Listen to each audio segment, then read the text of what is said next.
आप सब से एक बार फिर आज बिहार के राजनीतिक परिदृश्य को लेकर चर्चा करना चाहता हूं। बिहार विधानसभा में के जो चुनाव 2020 के होने हैं, अगर चुनाव आयोग ने समय पर चुनाव करा लिया तो मेरा मानना है कि अब लगभग 100 दिन बचे। और अमूमन ये देखने को मिलता है जब चुनाव निकट आते हैं तो जो सत्ता में बैठे लोग होते हैं वो अपनी सरकार की उपलब्धियां गिनाते हैं कि हमने पिछले 5 साल में ये किया, हमारी सरकार ने ये किया। लेकिन बिहार में जो हमारी वर्तमान भाजपा और जदयू की सरकार है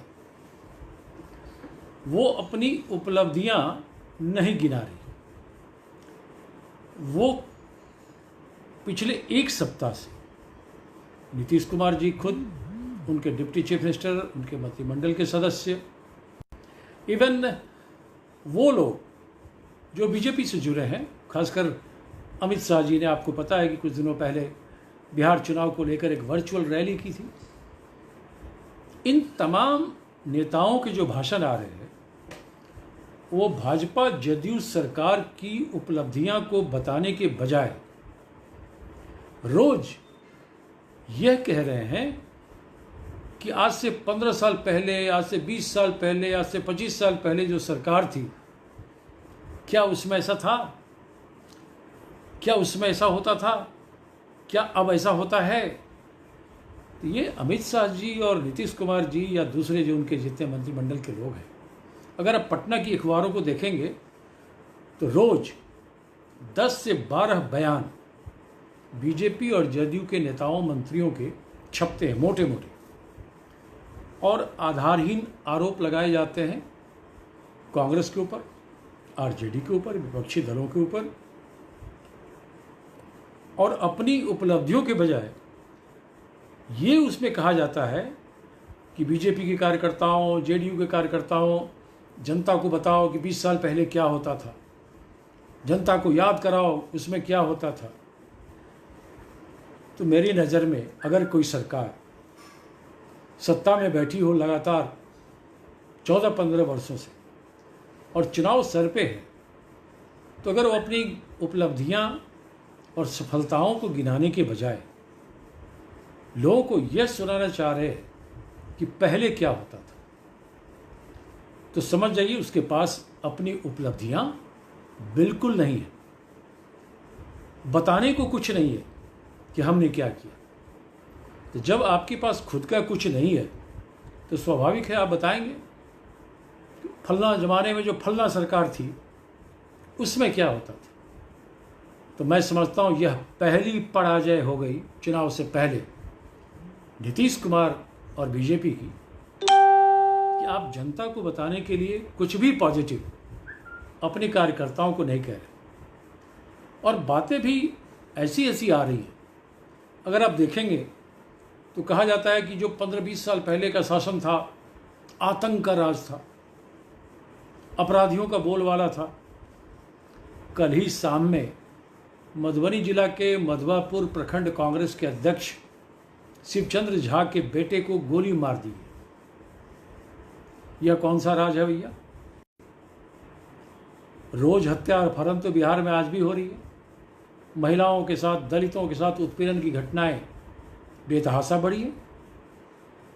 तो आप किस राज्य से तुलना करना चाह रहे हैं?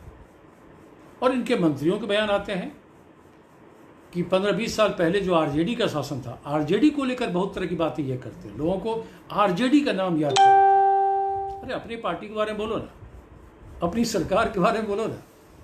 और आरजेडी से अगर इतना ही लगाव है तो फिर आरजेडी का विरोध क्यों कर रहे? कांग्रेस के बारे में आधारहीन बातें क्यों कर रहे?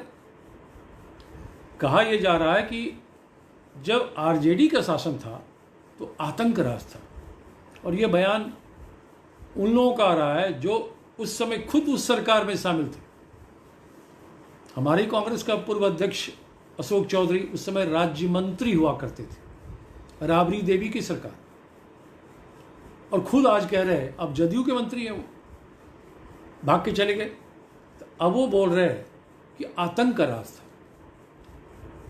भैया, जो लोग किसी राज को आतंक का राज कहते हैं और खुद उसमें शामिल थे बतौर मंत्री, कैसे लोग हैं ये लोग?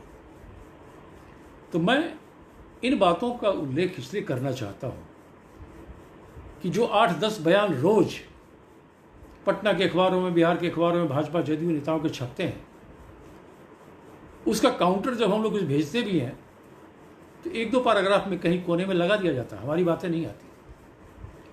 कहीं कहीं कोई अखबार वाले उदार होते हैं तो कुछ छाप देते हैं, उनका धन्यवाद। जो नहीं छापे उनका भी धन्यवाद। उनकी मजबूरियों को हम लोग समझते हैं। विज्ञापन का ऐसा दौर चला है कि पत्रकारिता तो रही नहीं, पत्रकार लोग तो खुद घुट घुट कर मर रहे हैं। बहरहाल, फेसबुक लाइव के माध्यम से हम सच्चाई को जनता के बीच में लाना चाहते हैं, हमारा वो पर्पस है। इससे पहले भी जब 3-4 बार मैंने फेसबुक लाइव किया, हजारों की संख्या में लोगों ने उसे देखा और मुझे प्रसन्नता हुई कि मैंने अपनी बातों को लोगों तक पहुंचाने में बहुत हद तक सफल हुआ। आज जिन बिंदुओं को लेकर मैं आपके पास आया हूं, उसमें एक बड़ा बिंदु है जो नीतीश कुमार जी, उनके मंत्रिमंडल के लोग लगातार बोल रहे हैं, भूरा बाल साफ करो। तो आपको लगता होगा कि भूरा बाल क्या है?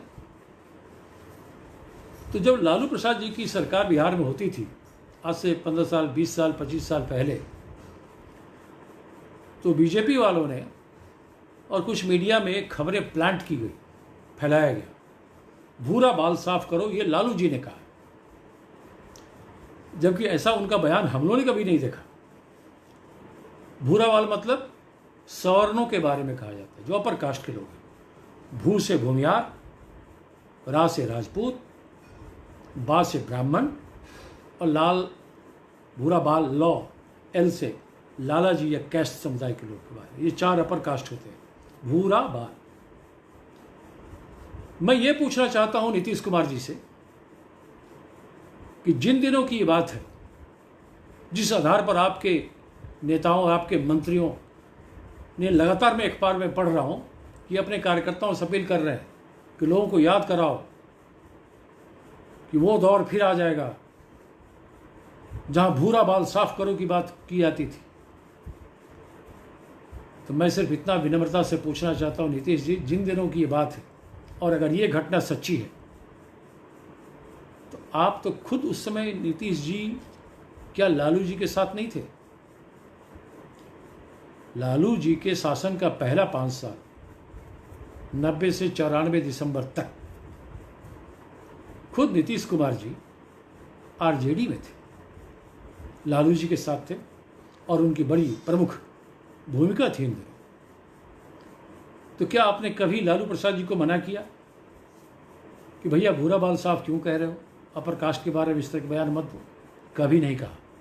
इसलिए नहीं कहा कि या तो लालू जी ने ऐसा नहीं कुछ कहा होगा या आपकी खुद की वैसी मानसिकता हो। आज बिहार की राजनीति में अपर कास्ट को हाशिए पर पहुंचाने का कोई काम किया है राजनीतिक तौर पे, तो नीतीश कुमार और बिहार के deputy chief minister Sushil Modi का उससे बड़ा योगदान है। ये दोनों बिहार की सत्ता में बैठे हैं पिछले लगभग 14-15 साल से। और मैं सिर्फ इनसे ये इतना जानना चाहता हूं कि अगर आपको आज भूरा बाल याद कराने की जरूरत पड़ी, इसका मतलब आपके मन में सवर्णों के लिए बड़ा दर्द है। तो आप एक उदाहरण गिना दीजिए कि इन 15 वर्षों में नीतीश कुमार और सुशील मोदी की सरकार ने बिहार में सवर्णों के लिए कौन सा उल्लेखनीय काम किया? क्या अपर कास्ट के लोगों को आपने डीएम और एसपी के रूप में पोस्टिंग की है और कितने जगह की है बता दीजिए। कितने जगह दूसरे बड़े बड़े पदों पर अधिकारी बैठे हैं सवर्ण समुदाय के, वो बता दीजिए। आपने 10,000 पुलिस की बहाली की, उसमें कितने अपर कास्ट की संख्या है, जरा वो भी बता दीजिए। मैंने तो विधान परिषद में सवाल को उठाया था तो तिल मिला गई सरकार, क्योंकि 25-50 लोगों को बनाया है, बाकी हजारों लोग दूसरे हैं। मुझे उस पर कोई आपत्ति नहीं, आप बनाइए, आप सरकार में हैं। लेकिन आज जब आप सवर्णों को लेकर चिंता प्रकट कर रहे हैं तो आपको इन सवालों का जवाब देना पड़ेगा।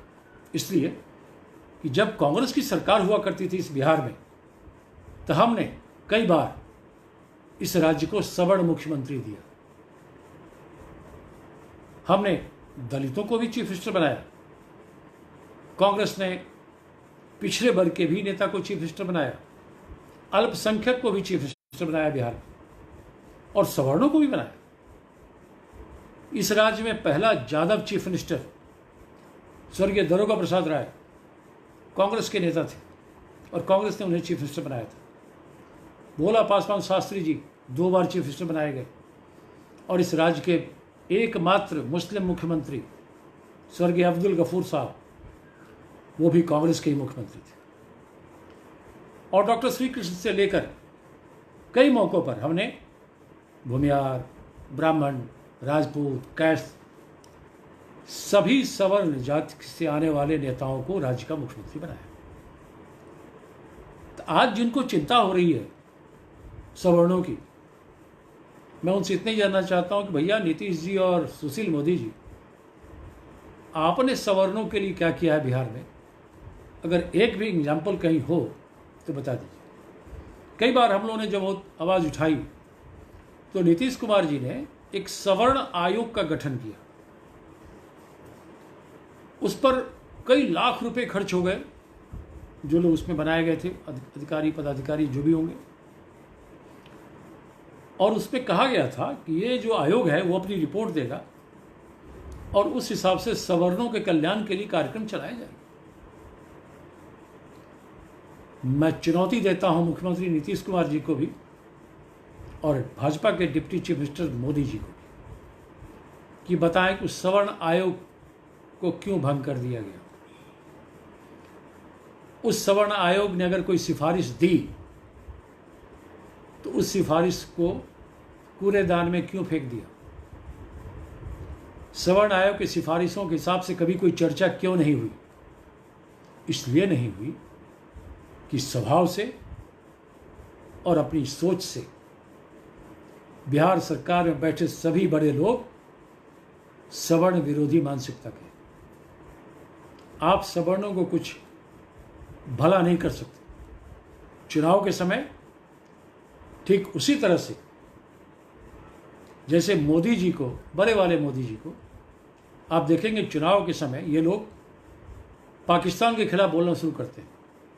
भाषण में, एक्शन में नहीं, भाषण करते हैं। परवेज मुशर्रफ से लेके इमरान खान तक की बात करते हैं। उसी तरह से नीतीश जी और बिहार के भाजपा वाले 15 सालों में पिछले जब से सत्ता में है, ये केवल आरजेडी और कांग्रेस की बात करते हैं, उनके ऊपर आधारहीन आरोप लगाते हैं। चूंकि ऐसे लोग जो इस तरह की बात करते हैं वो इसीलिए करते हैं कि उनके पास उनकी अपनी कोई उपलब्धियां गिनाने को नहीं होती। तो भैया आरजेडी ने अगर कोई गलती की थी अपने शासनकाल के समय तो बिहार की जनता ने 2005 में ही उसे सत्ता से बाहर कर दिया था। आरजेडी के शासन पर जनादेश हो चुका है 15 साल पहले और ये 2020 है। 2020 का विधानसभा चुनाव आज से 20 साल पहले की आरजेडी सरकार के मूल्यांकन को लेकर नहीं होगी नीतीश जी। यह चुनाव आपके कार्यों के मूल्यांकन को लेकर होगी और आपको बिहार की जनता और देश की जनता को बताना पड़ेगा कि क्या वजह है कि कभी आप बीजेपी के साथ गठबंधन कर लेते हैं और कभी आप कांग्रेस आरजेडी के साथ गठबंधन कर लेते हैं। अरे क्या कोई सैद्धांतिक प्रतिबद्धता भी है? आज आपके एक मंत्री हैं, सिंचाई मंत्री, उन्होंने बयान दिया और आपकी तुलना की है। पता नहीं आपको अच्छा लगा होगा या नहीं। फिल्मी अभिनेता सलमान खान से तुलना की है नीतीश कुमार। एक संजय झा है, सिंचाई मंत्री हैं, पहले भाजपा में थे, अब जदयू में। इनका बयान आया है कि भाई नीतीश कुमार जो है वो सलमान खान की तरह है। मुझे नहीं लगता कि नीतीश जी आपके लिए कोई बहुत ही उपलब्धि की बात है कि आपकी तुलना सलमान खान से की जाए। और कहा गया कि जो सलमान खान बोलते हैं कमिटमेंट के साथ, वैसे ही नीतीश जी कमिटमेंट के साथ बात करते हैं। मैं पूरी विनम्रता से पूछना चाहता हूं कि भैया ये कौन सा कमिटमेंट है कि आपने 2014, 15, 16, 17 लगातार आरजेडी और कांग्रेस के साथ मिलकर बिहार में राजनीति की, गठबंधन बनाया, अपार बहुमत से सरकार भी 2015 में, पिछली सरकार तो हमारी थी जिसमें कांग्रेस भी एक पार्टनर थी, आरजेडी भी एक बड़ी भूमिका में थी। सबसे ज़्यादा विधायक तो आरजेडी के चुने गए थे, जिस आरजेडी को आज आप गाली दे रहे। और आपको लालू प्रसाद जी ने चीफ मिनिस्टर बनाया, आपकी विधायकों की संख्या कम थी, फिर भी चीफ मिनिस्टर आप बने। कमिटमेंट वो होता है, चूंकि लालू जी ने घोषणा किया था, कांग्रेस ने घोषणा किया था कि नीतीश कुमार हमारे सीएम फेस होंगे, लेकिन आपने उस गठबंधन की सरकार को 20 महीने तक चलाया। उस समय तक लालू प्रसाद जी बड़े पाक साफ थे, बड़े अच्छे नेता थे वो, आप उनके साथ गठबंधन में रहे। और उसके बाद जब मौका लगा, पता नहीं क्या आपकी मजबूरी हुई, एकाएक आपने गठबंधन तोड़ा और आरजेडी कांग्रेस को छोड़ के आप उस भाजपा से हाथ मिला लिए जिसे पिछले विधानसभा चुनाव में बिहार की जनता ने पराजित करने का काम किया था। मैंडेट बीजेपी के सत्ता में आने के लिए नहीं था Nitish ji, mandate Congress, JDU, RJD गठबंधन को था। आपने बीजेपी से हाथ मिलाकर बिहार की जनता के साथ धोखा किया था। और आप कहते हैं, आपके मंत्री कहते हैं कि नीतीश कुमार जी बड़े कमिटमेंट वाले नेता हैं। ये कौन सा कमिटमेंट है? इन सवालों का जवाब तो आपको देना पड़ेगा। और आपको यह भी बताना पड़ेगा कि चारा घोटाले में श्री लालू प्रसाद जी तो 2013 में कन्विक्टेड हो गए, और 2013 के बाद आपने लालू प्रसाद जी से गठबंधन किया, तो आज आप उन्हें गालियां क्यों दे रहे? आपकी ऐसी ऐसी तस्वीरें हैं लालू जी के साथ जो यह बताने को पर्याप्त है कि आपके मन में लालू प्रसाद जी के लिए कितनी श्रद्धा थी। 2015 का चुनाव तो मिलजुल के लड़े, कांग्रेस, राजद और जेडीयू गठबंधन को बिहार की जनता ने सत्ता में बैठाया। मेरे पास कुछ तस्वीरें हैं जो मैं भी दिखाने की कोशिश करूंगा। जिस आरजेडी और लालू प्रसाद के खिलाफ लोगों को आप भड़का रहे हैं, आपके मंत्री रोज बयान दे रहे हैं, आप भी दे रहे हैं, अमित शाह जी ने भी दिया, हमें आरजेडी के शासन से तुलना करनी है, लोगों को बताना है कितना अपराधियों का शासन था। लालू प्रसाद जी भ्रष्टाचार में न्यायिक प्रक्रिया के दौर से गुजर रहे हैं, इन बातों को ज़्यादा प्रचार करो। आपका ही बयान आया, सुशील मोदी रोज बोलते हैं, आपके दर्जनों मंत्री के बयान रोज छपते हैं, और अमित शाह ने भी अपने भाषण में ही कहा भाई आरजेडी के शासन में ये था। तो अगर लालू प्रसाद जी इतने बुरे थे, आरजेडी पार्टी इतनी खराब थी, तो आपने 2015 के विधानसभा चुनाव में राष्ट्रीय जनता दल के साथ समझौता क्यों किया, यह आपको बताना पड़ेगा। और सिर्फ समझौता ही नहीं किया, जिस तेजस्वी यादव को आज आपकी पार्टी के लोग आलोचना कर रहे हैं, उस तेजस्वी यादव को आपने डिप्टी चीफ मिनिस्टर बनाया। उसमें तेजस्वी यादव ठीक थे, आज खराब हो गए। उसमें कांग्रेस ठीक थी, आज कांग्रेस खराब हो गई। ये नहीं चलेगा। ये कोई कमिटमेंट नहीं है, इसे अवसरवादी राजनीति कहते हैं। जहां लाभ मिले वहां से मिलकर लाभ लो, फिर दूसरे को गाली दो। आपने भाजपा के बारे में क्या क्या नहीं कहा था, बाहर नहीं, विधानसभा के अंदर। नीतीश जी, आपके बयान थे, मिट्टी में मिल जाऊंगा, भाजपा से दोबारा हाथ नहीं मिलाऊंगा। यह नीतीश कुमार जी के बयान थे, प्रोसीडिंग में है, अखबारों में तो छपा ही था। यह नीतीश जी का बयान था कि भारतीय जनता पार्टी का नाम उन्होंने रखा था बड़का झूठा पार्टी। कैसे कैसे बयान नहीं दिया, आपने दिया था। आपने संकल्प लिया था, एक तरफ कांग्रेस और एक तरफ आरजेडी के नेताओं को खड़ा करके संघ मुक्त भारत बनाऊंगा, बीजेपी का नामो निशान मिटा दूंगा। ये नीतीश जी आपके शब्द थे। आज आप उसी भारतीय जनता पार्टी को मजबूत कर रहे हैं, और आपके मंत्री का रोज बयान आता है कि अल्पसंख्यकों के कल्याण के लिए हमने क्या क्या काम किया। आपने बिहार में सांप्रदायिक ताकतों को मजबूती दी, आपने भाजपा को बिहार में फलने फूलने का मौका दिया नीतीश जी, और आप अल्पसंख्यकों के हितों की बात करते हैं। क्या कोई अल्पसंख्यक के हितों की बात बीजेपी को मजबूत करके करेगा, आरएसएस की जड़ों को मजबूत करके करेगा?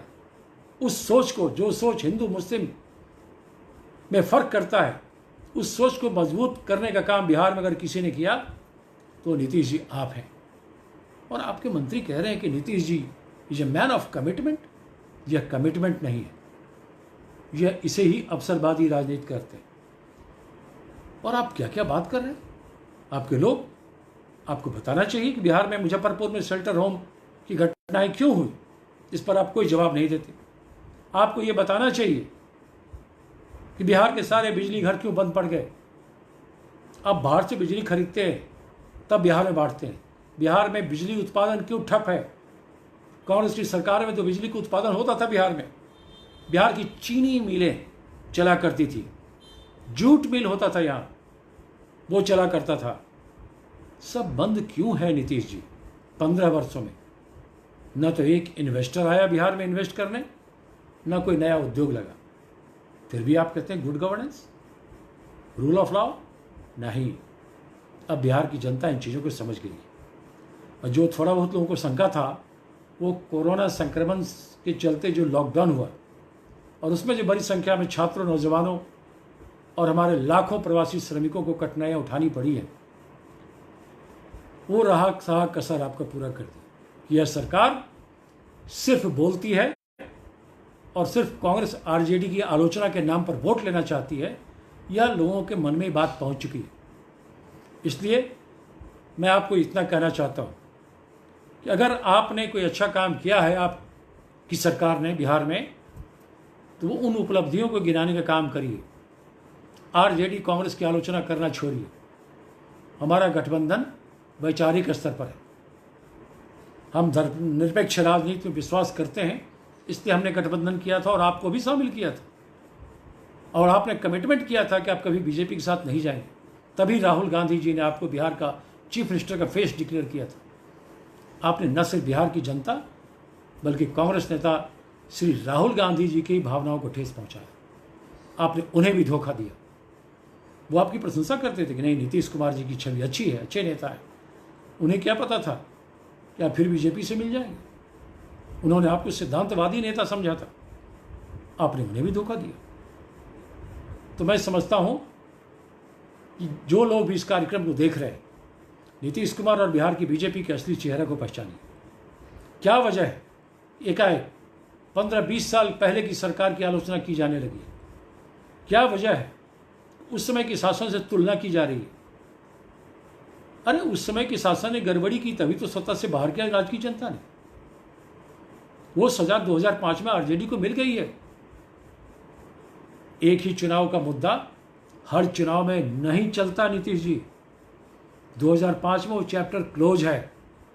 इस बार का चुनाव नीतीश कुमार जी आपकी अवसरवादी राजनीति और भारतीय जनता पार्टी की सांप्रदायिक और अवसरवादी राजनीति को ध्यान में रखकर होगा। आपकी विफलताओं को ध्यान में रखकर होगा। आपने क्या क्या वादा किया और क्या क्या वादा खिलाफी किया उसको ध्यान में रखकर होगा। और कहाँ कहाँ बिहार में किस स्तर पर भ्रष्टाचार बढ़ा है उस पर विचार होगा। और आपसे सवाल इन्हीं मुद्दों पर कांग्रेस पार्टी भी पूछेगी, बिहार की जनता भी पूछेगी। अब जाते जाते मैं सिर्फ कुछ फोटो आपको दिखा रहा हूँ, कोशिश करता हूँ कहीं आप दिख जाए। जो नीतीश जी आज लालू प्रसाद जी को भला बुरा कह रहे हैं और लोगों को कह रहे हैं कि देखिए वो शासन फिर आ जाएगा। अगर इतने बुरे थे लालू प्रसाद जी, तो आपने उनके साथ गठबंधन क्यों किया? और हर साल मकर संक्रांति में उनके घर जाके आप दही का टीका लेते थे और आशीर्वाद और शुभकामनाएं क्यों लेते थे? मेरे पास 2016 की तस्वीर है, 2017 की तस्वीर है। आप खुद देखिए इन तस्वीरों के क्या मायने हैं, जिसमें आज जिनको बहुत बड़ा बिहार में माने कहा जा रहा है कि ये बहुत खराब नेता थे, खराब पार्टी थी, ये दही का टीका नीतीश जी आपके मस्तक पर लगा है और आपने ये टीका लालू प्रसाद जी से लगवाया और फिर आप गले मिले। ये पहली बार नहीं, आप देखिए इससे पहले साल वाले भी मकर संक्रांति में आपने लालू जी से दही का टीका लगवाया। गौर से देखिए, नीतीश जी बैठे हैं, लालू प्रसाद जी। ये जो तस्वीरें हैं और जो चीज़ें मैं आपसे कह रहा था, वो ये बताने को काफ़ी है कि बिहार में अवसरवादी गठबंधन है भाजपा और जेडीयू का। बिहार की जनता इन चीज़ों को समझे। और मेरा मानना है कि धनबल, अखबारों में दुष्प्रचार, मीडिया का गलत ढंग से इस्तेमाल करके आप लोगों को दिग्भ्रमित नहीं कर सकते। बिहार के मतदाता इतने परिपक्व हैं और उन्होंने आसपास चीज़ों को देखा है कि नीतीश जी आपके शासन में बिहार फिर से कितना पीछे चला गया।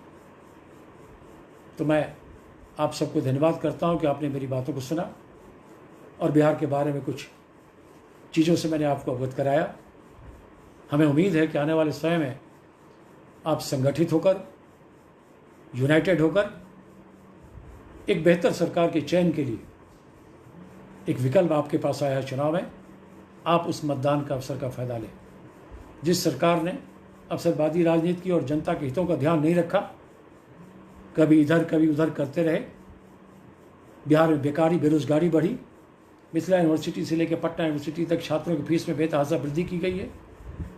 BCA हो, BEd हो, लगातार उनके छात्रों को परेशानियाँ बढ़ रही हैं।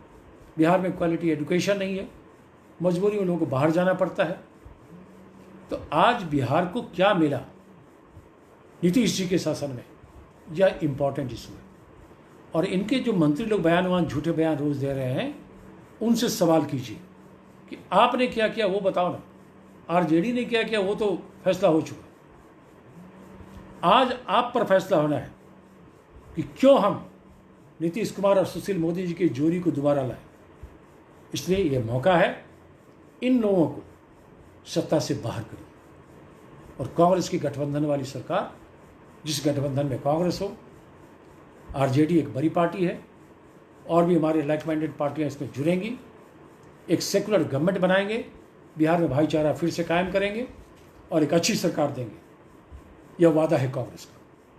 मैं आप सबों को धन्यवाद करता हूं और कांग्रेस के साथियों को भी कहता हूं कि मजबूती से अभी से लग जाइए। 100 महीने का समय हमारे पास है। डिजिटल मेंबरशिप ड्राइव में भाग लीजिए, बूथ यूनिट बनाइए और अपनी बातों को सरकार तक पहुंचाइए, अपनी बातों को जनता तक पहुंचाइए और सरकार की विफलताएं उन्हें बताइए। इस सरकार ने हमें धोखा दिया है, हमारे मैंडेट को धोखा दिया है। और सरकार के लोगों से पूछिए कि हम क्यों आपको वोट दें। इस सरकार को सत्ता से बाहर करने का संकल्प लीजिए। सोनिया गांधी, राहुल गांधी के नेतृत्व में कांग्रेस को मजबूत कीजिए। बिहार में कांग्रेस की खोई प्रतिष्ठा को फिर से प्राप्त करने के लिए एक मौका है। हम सबको इसमें जुट जाना है, अपनी ताकत लगाना है। बहुत बहुत धन्यवाद। Thank you.